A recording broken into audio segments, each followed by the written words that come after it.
Today's interview with Jess Stainbrook is brought to you by Mike Carlin's novel Winning Streak. Winning Streak is the story of how three lives intersect and the journey each takes to learn critical lessons in order to heal from the pain of loss in their lives. Readers will be taken on an emotional journey full of laughter and tears while enjoying this novel, which is reminiscent of Nicholas Sparks and Mitch Albom. You can purchase Winning Streak in ebook and paperback format wherever books are sold online. Enjoy the show.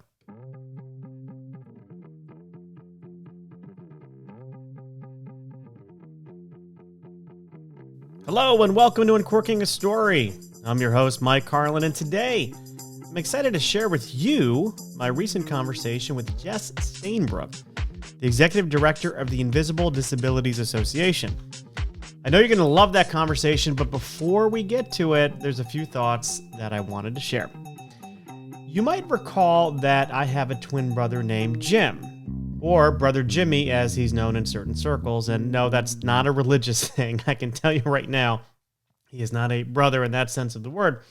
But pre-COVID, I was very involved in Connecticut's local comedy scene. And Jim was always there to watch me perform. And he did a great job at helping fill some seats because he has a pretty good network of friends. And they would always come and watch me and some of my other friends, my fellow comedians, perform. And he became such a fixture that the other comics actually nicknamed him Brother Jimmy. And over time, I actually got the feeling that they were more excited to see him than me. And you know what? There's probably a little bit of truth to that. But I digress. In July of 2018, just a couple summers ago, I had 2 Prime tickets to see U2's Experience in Innocence show at Madison Square Garden. And Jim, who had joined me the previous summer to the tour that was commemorating the 30th anniversary of the Joshua Tree, he was supposed to join me. And in case you didn't know, or in case you couldn't figure out, I'm like one of the world's biggest U2 fans. And every time they come around, I always go see them. Anyway, that summer night in June of 2018, he did not make it to the show.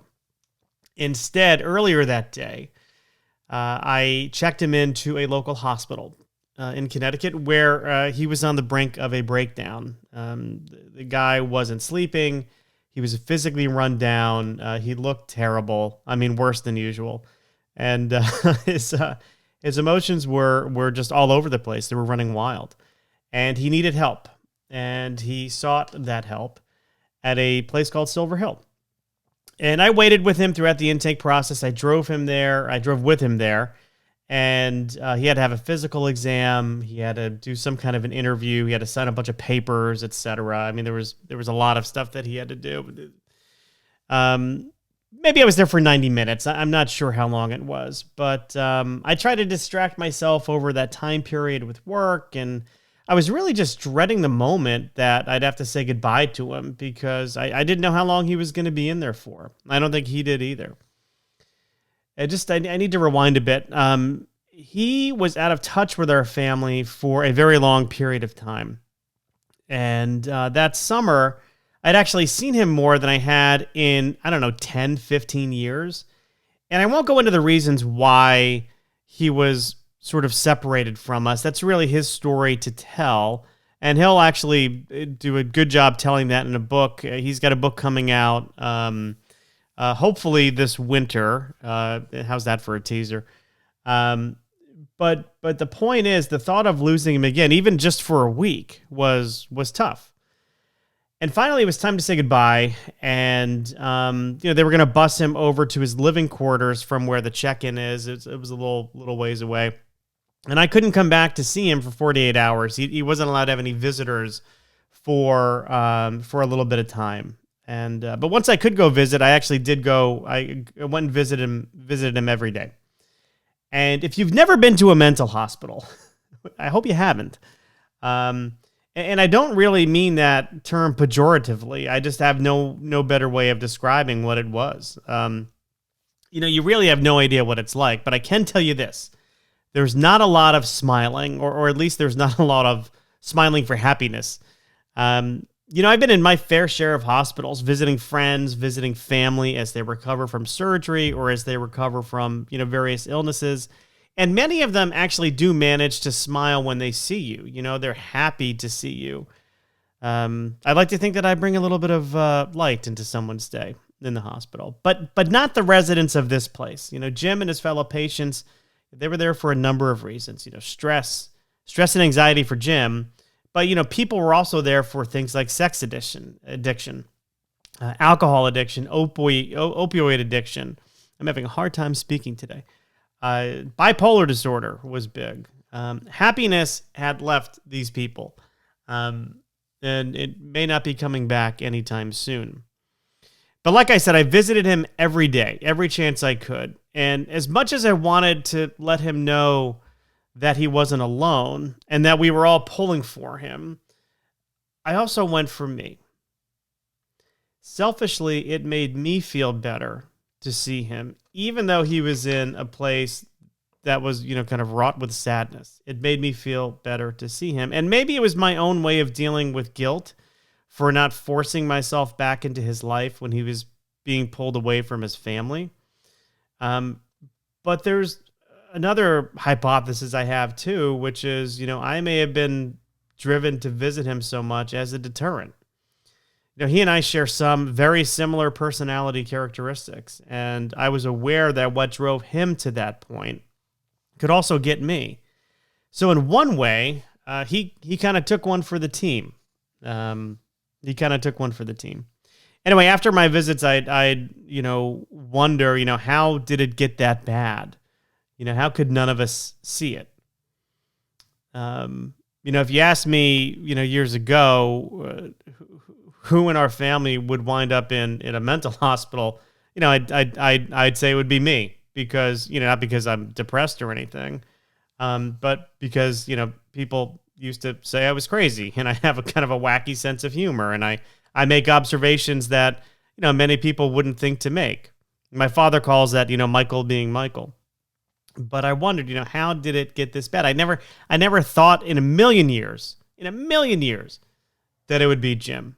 Everything was always in order for him. You know, career, big job, law firm.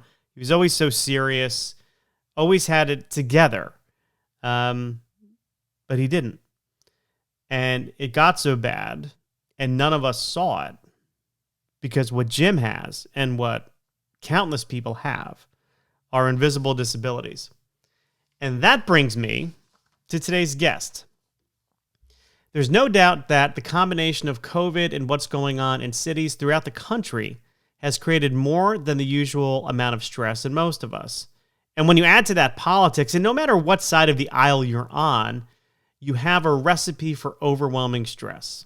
And with us today to discuss invisible disabilities and a way to help you and yours deal with stress is the executive director of the Invisible Disabilities Association, Jess Stainbrook. So without further commercial interruption, here's my interview with Jess. See, you have an impressive mixing board over there to your left. So yeah, the old style, man. The analog versions that I still like. I have to say, I went with, hold on here. My desk is a bit of a mess. But I went with this Knight Rider looking version. Oh, interesting. It still has knobs, though. I mean, it still has sliders. It still has the faders, man. You have to have the faders. So yeah, you got to have something to grab onto, you know? I feel like, you know, that scene at the end of the first Star Wars, or the first Star Wars movie, the fourth, whatever, where they, you know, they're going to blow up, you know, they're going to try and blow something up. And I always pretend these faders are like this little, I wish I had. What's really funny, and I don't know if you're familiar with the TV world, but there was this old switcher, the Grass Valley 1600, and you see it in all of these kind of futuristic, right, where they're like pushing. It's exactly like you said. They're going to blow something up, and they're like, "Dude, that's just a fade to black." You know? That's right. Exactly right. Exactly right. You know, it's interesting from a work standpoint. Most people know me for my work in media, broadcast television, and movies and things like that. Let's see. I grew up on the East Coast. Moved every 2 years growing up, was one of those kids, and landed in Philadelphia, outside of Philadelphia, for high school, which was really awesome. It's pretty awesome in Philadelphia right now, I want to say. It would be hard to go get a cheesesteak peacefully. I would think so. That's what I think might be difficult. Why did you move around so much? My dad was actually a professional Boy Scout, and it was a lot like the Army where they would just move you around. But it also allowed me to be very active in the Boy Scouts, which was a huge component to learning a lot of cool outdoor stuff growing up. My mom was an art teacher, which kind of gave the creative side. As a matter of fact, it was really funny because she wouldn't allow us to have coloring books. We weren't allowed to have anything with lines in it. In other words, you could have all the paper, the paint, crayons. We actually had one of those kick wheels for pottery and a kiln at our house. I mean, you could do anything at our house, but no coloring books or none of the paint by number things. There was nothing to guide your creativity. You just had to be creative. And so I really dropped into kind of photography, drawing, and then got into kind of movie making, and it just kind of took over. I mean, I was one of those kids that while I was really active in sports, I always had a camera for some reason, and just really enjoyed that part, and it led to more storytelling. You know what I mean? What was it about movie making that you were drawn to? You know, what was it about photography and capturing stories visually that really spoke to you? Yeah, that's a really good question, Michael. I grew up in a family where every summer we spent in Chautauqua, New York. And Chautauqua, New York is an art community. There's an institute there, and they have like weekly programs for things that are kind of rolling through there. But all of my family would show up there, and that included my grandfather had 10 brothers and sisters. My grandmother had 5 sisters. My other side, I mean, so everybody, it's like this whole family lived in 1 or 2 houses. And as I had all these old great aunts and uncles, I would always explore the house, and I found a drawer in the dining room filled with old black and white pictures. And at least once a year, I would pull those out and force all of the old people to sit around a table, and I would just start passing them around, and I would listen to the stories. And I started taping the stories like an old cassette tape kind of a thing, and putting things together, because it was almost like I became the historian. I was just paying attention because they were so powerful. And the ironic part about those, I'll call them oral histories, is it's how I got to build TV stations and other big media groups in the future, having that experience of interviewing really old people when stories would come out. One of the big Emmy Award-winning series I did was called Legends and Oddities, and it literally was a historic thing based on here in Colorado, on stories from all the old folks. When I would hear these wacky things, like I would oral histories, like, hey, what was the biggest winter you had? Well, what was your first grade teacher like? Like, how about the flood of 65? You know, I'd talk them through these things. But then there'd be this thing like, yeah, remember the gold chest that they found up at Devil's Head? You'd be like, what? Remember those twin 50 caliber guns they pulled off of that plane crash in Pikes National Forest?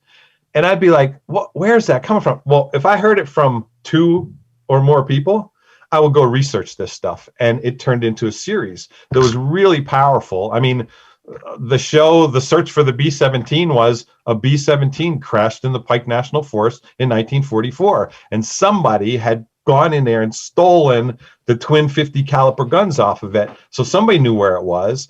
Well, I put together a crew to go find it, and we documented the whole thing. It was like a National Geographic kind of a deal, you know. It snowed that day. It's in the middle of nowhere. I mean, it was really crazy stories. The monster of Plum Creek, there was a Bigfoot sighting in 1954. I mean, see, you're laughing too. No, I love That's what I would do. I would just go like, seriously? Is this stuff for real? And sure enough, we would pursue it. There was a UFO sighting in '63 in Castle Rock, and it turned out to be a kid doing a science experiment with like a dry cleaner bag and a kerosene thing. But the mayor saw it, the sheriff saw it, like everybody saw it and thought it was a UFO. And for days, it was this this thing that happened and all these people coming in and this panic. Well, then the mom was like, hey, you got to admit this, man. This is crazy. Well, there's still people that are bent out of shape about it, because so many people were embarrassed. It was so funny. Oh gosh, that reminds me of like an episode of the Brady Bunch. I want to say there was a storyline like that. But so, I mean, this journey starts with like an innate curiosity, and I just have to share. I had I don't want to say similar experience, but I remember like, in my house, we had moved from Florida to Connecticut, which is where I still live. But, I was maybe 8 or 9 years old, and I was going through the attic because there was a bunch of unopened boxes still in the attic. And I'm like, well, yeah, it's a summer day. It was hot as heck up there, but I had nothing else to do. So there was no internet back then, and I played as much wiffle ball as I could possibly play that day. So I went upstairs and I started exploring like what's in these boxes. And I came across a bunch of old, I guess they were like Super 8, videotapes. And I just kind of just like parked that in my mind. And then a few months later, my uncle came down from New Hampshire to visit.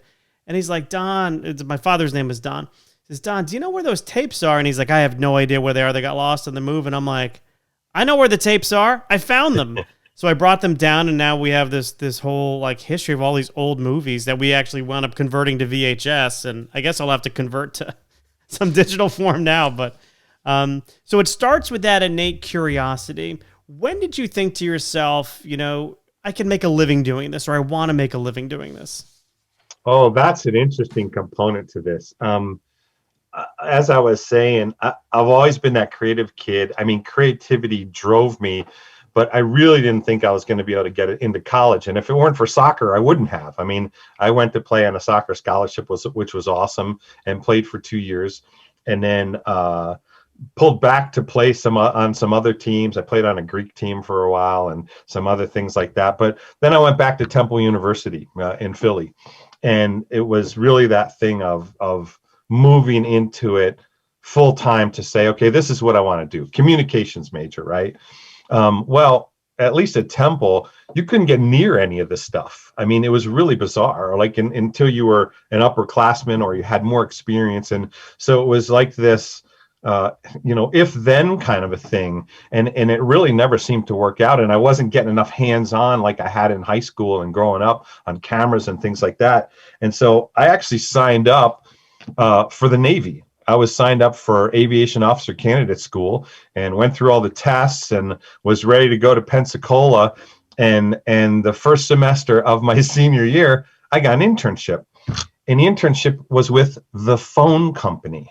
And everybody was laughing in the internship class because, Joey was going to the local network station. Everyone was going to the networks. Everybody had these cool things. And Jess was stuck at the phone company. Well, the first day I walked into this internship and they sit me down at a board like this, right? The big board, only it was like 48 channels. And the guy said, we have the voice of the NFL, Jeff Kay, coming in, and you're going to be doing the recording here in a couple of hours. And I was like, what? What? And from that day forward, Michael, those guys took me under their wing. And when they did something, they taught me, showed me hands-on. Everything was hands-on. It was so incredible. And I would go back to the senior seminar, classes and, what'd you guys do this week? Well, we made coffee and copies, And what'd you do? Well, let's see. I shot with Tug McGraw after he won the World Series. What else did I do today? I mean, seriously, it was that kind of experience. And Jeff Kay was actually, that's a funny story in itself. Jeff Kay comes in, I mean, it's like Harry Callis, too, the voice of the Phil. Harry Callis here, Philadelphia Phillies. Little guy, cardigan sweater. They all drink coffee and smoke like crazy. It cracks you up. Jeff Kay in between takes would be like doing the 70, the ball was on the 5-yard line. And you're like, what? That's the voice, man. Oh my goodness. So yeah, a lot of fun, but that really sparked it. And what happened, because the phone companies back then, divestiture happened. My internship ended at December 13th. And they said, would you like a full-time job? And I'm like, heck yeah. And they said, we can't hire you in the phone company because tomorrow it's going to be different. All the baby bells are splitting up and they're going to conglomerate into this other thing and divestiture. And so what happened was they said, but we will use you if you create your own company. we'll use you as a freelancer. And I started my first company, and it literally yanked me out of college. And before I knew it, I was producing all of their stuff, because now they're Bell Atlantic. They're like 6 Baby Bells that need to do stuff. And then I made some connections with PBS. I did an Olympic special that year, the torch run across the US. I actually was the one that kind of did that. And that kind of launched my career, as far as ESPN started using me, MTV, and it just took off. And so I went to all my college buddies and said, hey, who else wants to make a lot of money and have some fun? And so we just kind of ran with it together. It was crazy. So was that 84, that Olympics? It was 1984. So that was Dan and Dave, if I remember correctly. Do you remember the whole Dan and which it turned out to not be a big thing that wasn't really a big thing? But right. I remember and things have changed so much. I mean, I teach university classes on digital media, visual storytelling. And I say, the interesting part is you carry around with you a camera in your pocket that's better than the first camera that I bought that was $150,000. And they're like, what? I said, yeah, my first decision really was, do I want a house or do I want a camera? And I chose a camera, and it really changed kind of the direction of my life and how I got known in the industry, and really took off. It was a lot of fun. So did you ever finish at Temple, or you left before graduation? I left before graduation. However, I tried over the years to, because my grandparents, you got to finish. And it really came down to that thing of, I don't know if you know this, but most schools, if you go 10 years and you don't finish, they wipe the slate clean. It's over. Like, as many credits as you got, it's 0. Well, so it's the summer of my 10th year. And I actually called Temple and I said, hey, trying to do this thing. Well, one of my buddies from a class answers the phone.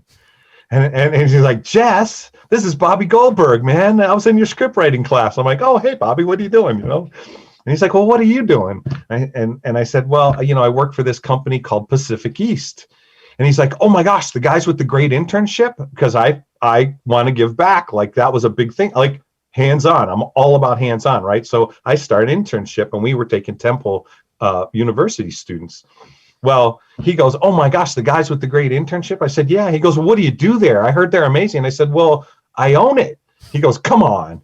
And he goes, and so then I say, hey, I need 15 credits to graduate. Like, what's the heck? He goes, let me call you back in 5 minutes.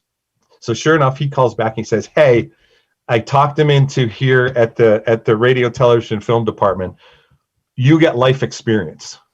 So all you got to do is send us $10 per credit, and you're going to graduate. Wow. And I'm like, oh my gosh, can I send you 300 and get my master's as well? And he's like, don't push it. Don't push your luck.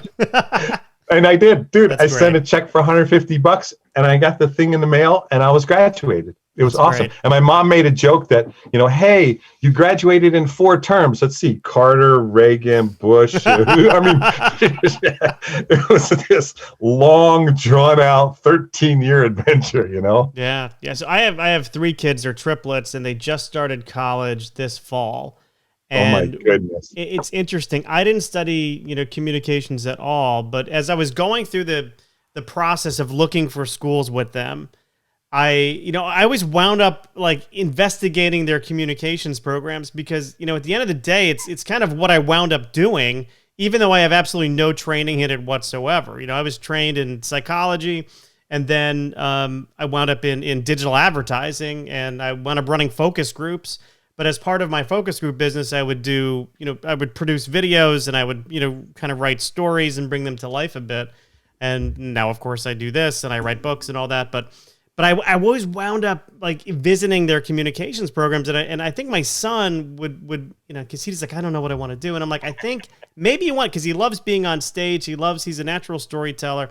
I'm like, maybe you want to do communication. So he and I would kind of sit and go through these presentations, and I'm like, man, I always think back, and I'm like, if I could do it all over again, I might have gone that route, as well. But I would certainly focus a lot more. I mean, I was kind of a screw off. I mean, because of sports, and you when you play soccer, that's kind of your job at a school, right? And yeah, so interesting. Where'd you go to school? I went to the University of Connecticut undergrad, and then I went to a small Jesuit college, Fairfield University, for graduate work. Oh, cool, man. That's awesome. Well, it's interesting. A lot of times you find that people think that athletes go into communication because it's easy, right? In other words, we used to have a joke. So the radio, television, film department at Temple, they called it RTF, and it was rather than fail, right? So that was always the joke. But what I've found out in the classes that I teach at university and different things like that is that actually athletes have a great propensity for creativity because they can think on the fly. They do it in their games. They know how to do it, and translating that usually my classes are more than half of athletes of some kind, that are at the college level. And so it is really interesting to watch that. But like I said, I think their brains are wired that way. It's the way I work too. I didn't realize it. And you overcome anything that doesn't work for you. I have dyslexia, and it's hard for me to read, and yet doesn't seem to be a problem. I can write, the ideas just pour out of my head, and the question is, what do you do with that? You know what I mean? So yeah, it's kind of some wild stuff. I think with athletes too, they're not afraid of hard work.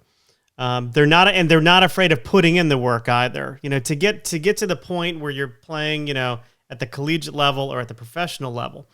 It doesn't happen overnight. There is a long road to get there, from physical conditioning to mental strength to just ability. And in the media and communications field, look, you're going to hear no a billion times. And unless you're, willing to kind of grit through that, like an athlete does, I could see where there's a natural connection just along that level. Yeah, I wrote a big article for LinkedIn on it because of the connections and things like that. And yeah, it's interesting. It's funny you said, you hear no a lot. Our joke is really, no is just the beginning of the path to yes. Well, just look, writing a book. You want to get a book published, you're going to hear no.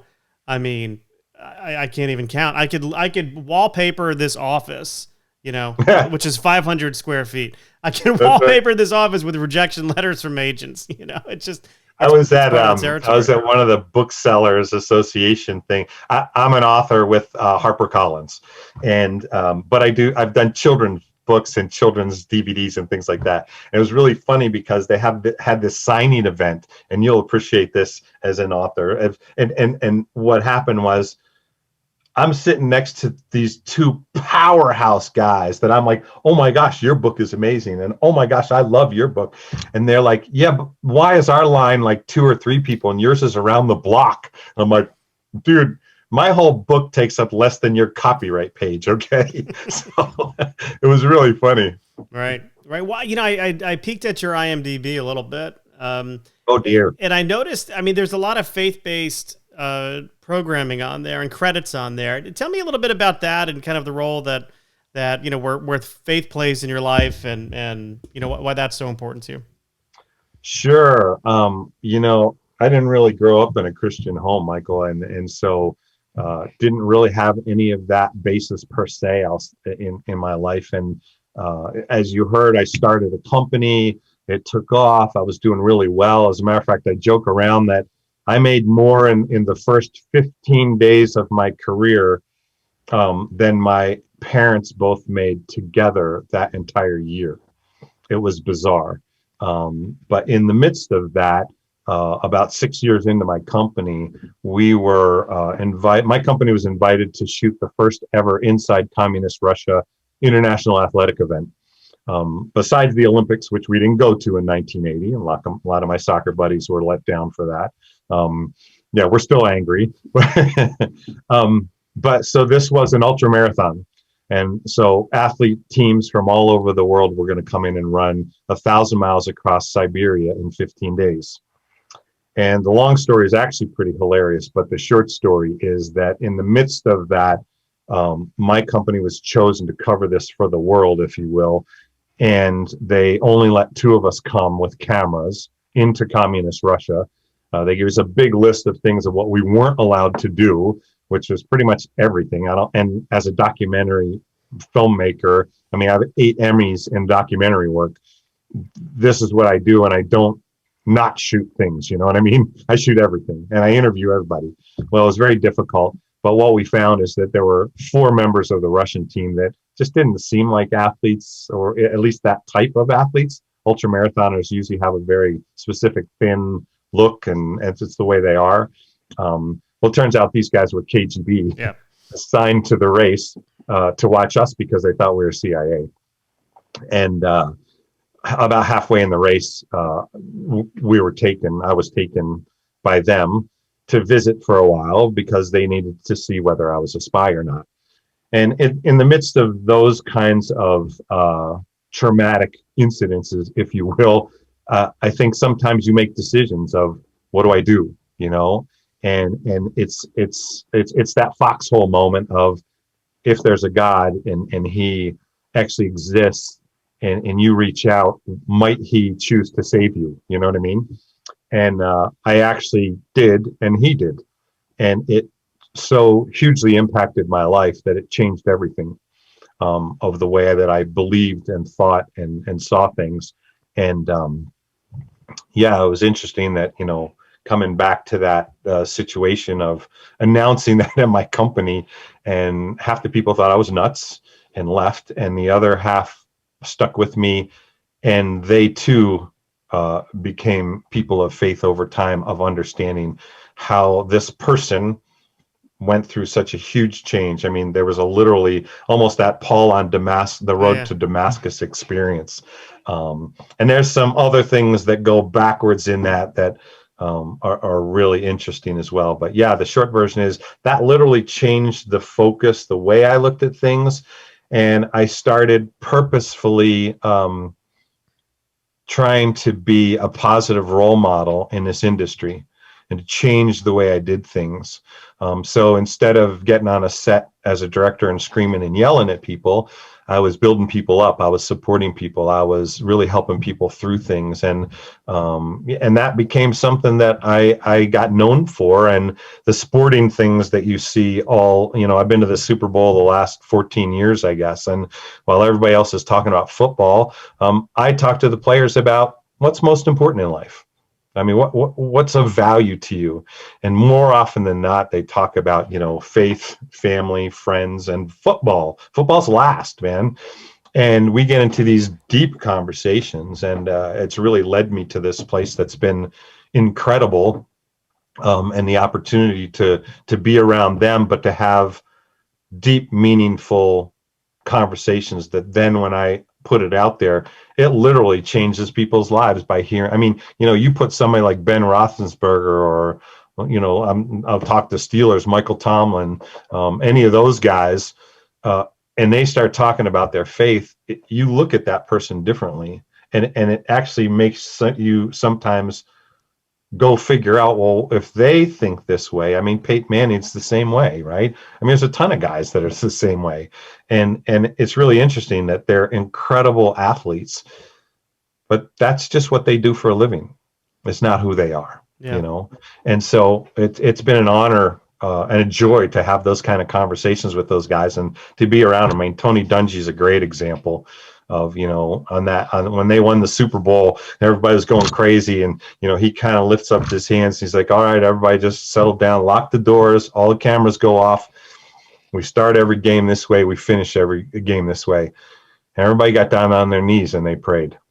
Wow. And they thanked God for the win, you know, and then he said, now let's celebrate. Yeah. Yeah. Yeah, I think, you know, when you hear stories like that from people who are not ordained, you know, and I put that in quotes, you know, who don't walk around in with Roman collars on, or, you know, kind of name. I'm just a regular guy. Just regular people.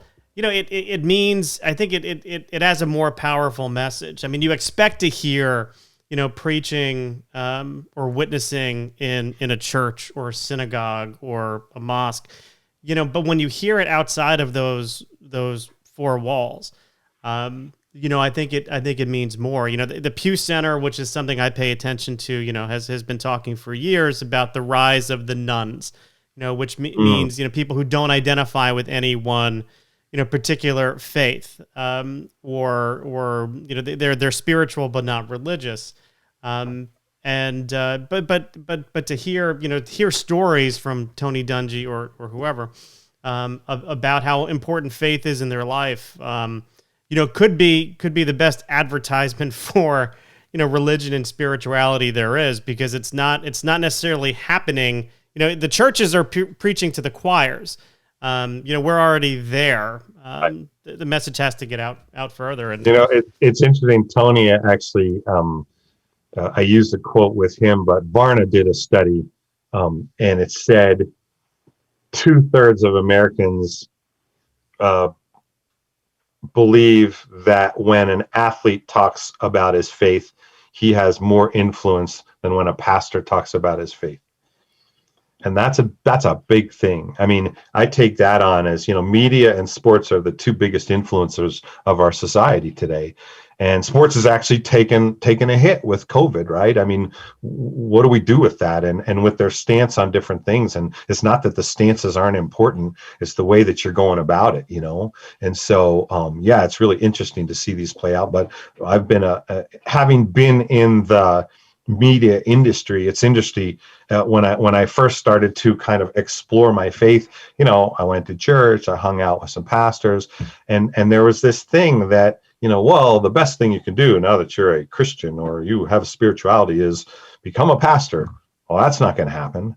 Well, you should be a missionary. Well, that's probably not. I mean, I can do things, but I work in this industry. And what I realized is that, and I went back to the pastors and I said this, I said, your job is to teach me, because I'm in an industry that you can't even get near. And I said, if my voice is believed, that's different. Now I have credibility. People look at me and say, hey, your work is incredible and excellent. And I don't ever talk about Jesus or God or anything. And yet then all of a sudden somebody will ask why, and I call that the 1 Peter 3:15 moment, right? 1 Peter 3:15 says, always be prepared to share the reason that you have your faith and your hope, with mercy and grace. Well, that's the place you get to talk about it, right? But it's not, please don't call me a Christian filmmaker. Oh my goodness, that's so narrowing, I can tell stories in any venue because that's what I do. Now, I might have a worldview, and don't get me wrong, I believe every single piece of media has an agenda. There's something behind it. It's the way that we look at things, right? Well, how do we do that in such a way that it positively influences our culture and it helps us become great global citizens? That's my work. Yeah, I mean, being sort of dubbed a Christian filmmaker is kind of like being dubbed a Christian rock band. Like I remember listening. That's I used to death to your band. It's right? It's you're typecast. The guys from Striper, I'm sure, are not going to get on a tour, even though they're as heavy as Metallica. They're not going to get on tour with Metallica and Anthrax anytime soon. Yeah. No, exactly. Well, let's talk about the Invisible Disabilities Association, because obviously that's kind of what brought us together today. What is meant by invisible disabilities? Well, that's a term that was coined by, so Sherry and Wayne Cannell founded the Invisible Disabilities Association back in '96. And it came about because Sherry, Wayne's wife, was diagnosed with progressive MS, Lyme disease, PTSD, some other things, and she literally couldn't get out of bed. And yet, as a former theater person, an entertainer, a model, people would say, well, but you look fine, you look good. What's wrong with you? And she had these things that she couldn't figure out. And she said to Wayne, I feel like I have these invisible disabilities. And the term just stuck.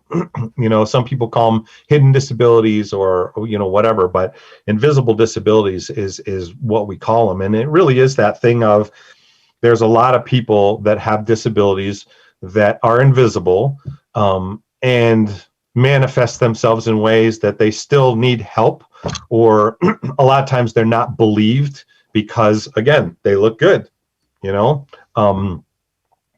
and so that plays out in people's lives. And IDA, the Invisible Disabilities Association, has really just been raising awareness and doing some big things around, hey, let's support these people as much as possible.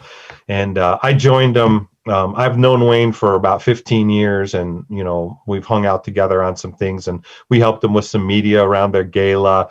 And then about almost 3 years ago, I they were looking for some help, which was more at kind of the admin side.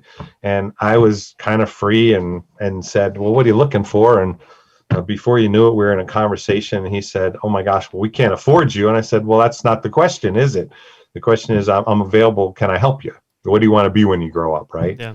And so I came on board and started out as one of their operation guys, and he made me the executive director very quickly afterwards, just because I've had experience running businesses and doing budgets and figuring out strategic planning. And because I'm a communicator and a marketer and a storyteller, those tend to be big ways to get the message across. And so I really dug in and came up with a strategic plan where we had, 3 major things we were going to do, and we were going to do them really well. And we've been heading toward that ever since. And it's just, it's been interesting. I've learned so much about, everybody deals with invisible disabilities, whether it's you or you as a caregiver or, for your kids or whatever. And it affects a whole lot more people than you realize. Yeah, when I started reading about it, my mind went like right to stress and anxiety, because, and maybe that's my bias, because I know people who, you look at them and say, this guy has got everything going for him, good job, family, respected in the community. But he winds up in, a psychiatric ward, or he or she attempts to take their life. Yep. And you wonder, okay, what's going on here? And oftentimes it catches us off guard. I know a guy who, my kids went to a Catholic elementary school. Every year we'd have a fundraiser for that school. It was a big golfing event. And the guy who put on that event was very successful, kind of pillar of the community type. And, one day we get a call that he took his life. So it's, to me, so that's where I go when I hear that term, invisible disabilities. And you think about, I think about stress, and, I know I experience stress, and I have anxiety, although it's not debilitating, but it is like an invisible killer, isn't it? It is. Yeah. For sure. Well, and the ironic part, Michael, is we're experiencing that in magnified terms, given the COVID and the lockdown. There's add to that fear, of an insecurity of what's going to happen. How do I survive? When am I going to get this? Am I going to die? All that stuff. Like you said, suicides have gone up in this time in the last 9 months. Drug abuse, domestic violence, alcohol abuse. And like you said, stress, anxiety, and it's why, I know we're going to talk about the Love Ideas Summit, but it's why we came up with that idea of how can we help? That's the big part of what Invisible Disabilities Association is all about, is saying, how can we help? Sometimes it's raising awareness. Sometimes it's creating legislation or grassroots efforts that help people identify. We have this, we have this cool ID that you can wear, so that if you got on a bus or something, people would recognize this is the invisible disability symbol, right? It also has some information on the back too, that a QR code and some things that if something, let's say you had epilepsy and you had a seizure, and a first responder, gets to you but can't ask you your name or stuff, there's all this information, emergency contact, things like that. So we've been very intentional about helping people communicate in the place that sometimes you can't communicate. The law enforcement interaction is a big part of that. But COVID has advanced a lot of this. And again, our team kind of came together to say, what should we do? What are we seeing? And it really was relationships. Relationships are strained, whether it's work, whether it's husband and wife, whether it's friends, whether it's family, because of the lockdown and the uncertainty. And again, back to the stress and the fear. And stress and fear manifest all kinds of things. I mean, migraines, bad back pain. I mean, all kinds of stuff can come out of that. And so we literally went out and we gathered 10 of the top, the world's top relationship experts, and they're writers and speakers that you would know of, John Gray, Men Are From Mars, Women From Venus, Gary Chapman, The 5 Love Languages, Michael Sorensen, The I Hear You. I mean, Bill and Pam Farrell, who do Men Are Like Waffles, Women Are Like Spaghetti, and they're fun. So what we did is we got in touch and said, hey, would you be willing to donate time so that we could do a 5-day event? I mean, imagine going to a conference that you would get to see these guys every day speak and then work on your own stuff, right? With your spouse, with your family, with your good friends, whatever it is. So yeah, we gathered that and it kind of grew. So our event is November 16th to the 21st. You can sign up for free. Loveideas.org is where the page is, or you can go to invisibledisabilities.org and all the information's there as well. But so we've got 2 speakers a day, and then we've added a bunch of other content that we call bonus content and some roundtables.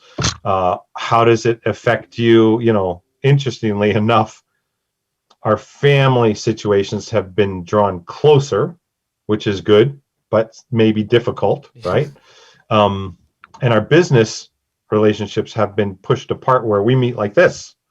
It used to be you and I would go stay and we'd be in the same room for 8 hours doing work, whatever. So, I reached out to Ken Blanchard and John Rulin and Greg Reed, Phoenix Jackson, a couple other people, say, hey, how do we get through this business thing relationally? And we did it with some writers. We did it with grandparents. We did it with blended families. We talk with some folks. We actually talk about suicide prevention. What's going on? How do we get over that? So, yeah, we have this whole host of information, but it really is focused on how do we get better at our relationships. And yeah, so it's been fun pulling it together. It's all video on demand too, which means that you can tune in. Once you sign up, you'll get a password. And the password will take you somewhere. And then every day we add more content. So we start with, again, the Monday slate and all the bonus content. And then we'll add Tuesday and you can still go back to Monday and same thing. And then the final day, we're trying to do what we're calling the world's largest online date night. So after this relational thing that you go through that you're working on stuff, hopefully Saturday is a time of, hey, we've got some comedians, we've got some music, we've got an illusionist, and trying to pin down a couple of movies that you can just tune in and watch if you want, Yeah, Should be fun. I noticed, I looked at all the speakers and it is impressive. And I was fortunate enough to interview, both Gay Hendricks and Warren Farrell in the past. But I love the idea of date night, because that's one thing that I am just craving with my wife. We used to make a point of going out every week, up into the point where, our kids were growing up, we'd have a sitter and we made it, one night a week was always date night. And, COVID hits and there's no date night, there's date night at home, so we'll do that. We'll dress up, we'll make dinner, we'll sit together and we'll just hang out, which is great. I really do treasure those moments. But it's not like going out and doing the people watching we would always do and the same at all, man, right? And we don't realize one of the big things that has affected us, frankly, is straight up the personal engagement interactions, to shake hands, to hug, to be around people in that thing has greatly affected us. I teach, my wife teaches, and we're worried, we're concerned that there's this block of time in this generation that is going to have a huge detriment on the learning capacity for our kids. You know what I mean? Yeah, absolutely. It's but I just want to go back to something you said before, which is, I think there's 2 things that could be happening here. One is, families are spending more time together and they're becoming closer than ever. And on the other side, it's families are spending more time together and they're reaching a boiling point. Right. It's tough, and I see it happening in my own house. Like it gets to a point where enough is enough, and we need some space. And the problem is there's not many options of where to go to get here. I've taken more walks in the past 8 months than I have in my entire life, I want to say, but Yeah, more people got dogs during this time, That's right? right. Yeah. And I will say dogs are a great thing. Talk about nonstop unconditional love, right? That's the great thing about our dogs is everybody can be having a bad day, but you walk in, that dog's going to love you no matter what. That's right. Well, and you're right. So finding space, and it's interesting. I mean, the tough thing about, whether you're dealing with disabilities, whether you're dealing with the stress of what's going on of tight quarters, there is an affluency gap, an equity gap in that, because while some of us maybe we're doing well and everybody has their own room they can go to, that's not the way it is for everybody. And so you're right, the pressure, the stress of what we're going through has certainly ratcheted up a lot of tension in the family situation, which is tough, and we need to figure out a way to deal with it. All right. So I know we've got the Love Ideas Summit coming up, Exploring the Heart of Relationships, November 16th to the 21st. And you can find more at loveideas.org. Anything else you want to talk or just kind of plug before you end up here, Jess? Yeah, well, love that you've invited me to talk about stuff. Had a blast, kind of going through my history. But the Invisible Disabilities Association, obviously I want to plug for them because we're doing some amazing stuff, just when you don't see somebody, just because somebody doesn't have an assistive device like a wheelchair or a mobility cane or a hearing aid that you can see doesn't mean they don't need help. So believing people in the midst of that is a key to helping people through that stuff, and becoming a caregiver and somebody that can help out, especially in this time of COVID, where somebody, it might be your neighbor, and maybe you just need to call and say, hey, I'm going to the grocery store, can I get you anything? You know what I mean? So yeah, be available, be positive, and we'll make it through this together. We're very resilient people.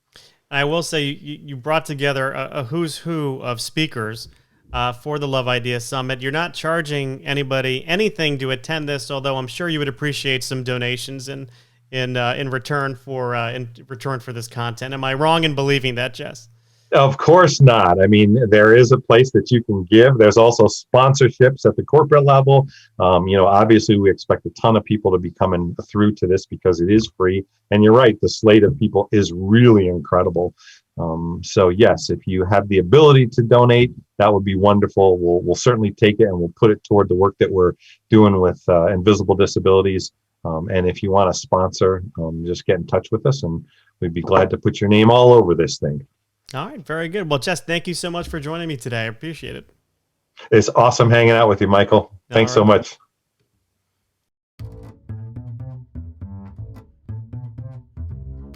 Oh my goodness, what a conversation with Jess Stainbrook from the Invisible Disabilities Association. That story about him being detained and interviewed by the KGB. I don't know about you, but when he was talking about it, it sent like a chill down my spine. And just a quick reflection on it, it's one of these things where, not that I want to get overly religious or spiritual here, but it's one of those moments where, what does God need to do to get your attention? In his case, it was to be interviewed and detained by the KGB because they thought he could be CIA. I mean, you could write a movie about that. I'm sure somebody has.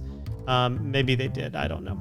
Anyway, if you want to learn more about Jess, and if you want to learn more about the Invisible Disabilities Association, I encourage you to go to invisibledisabilities.org. And there you can find more information about the Love Ideas Summit happening between November 16th and 21st, 2020, exploring the heart of relationships. I'm registered to go. Registration is free. They do encourage you to give a small donation.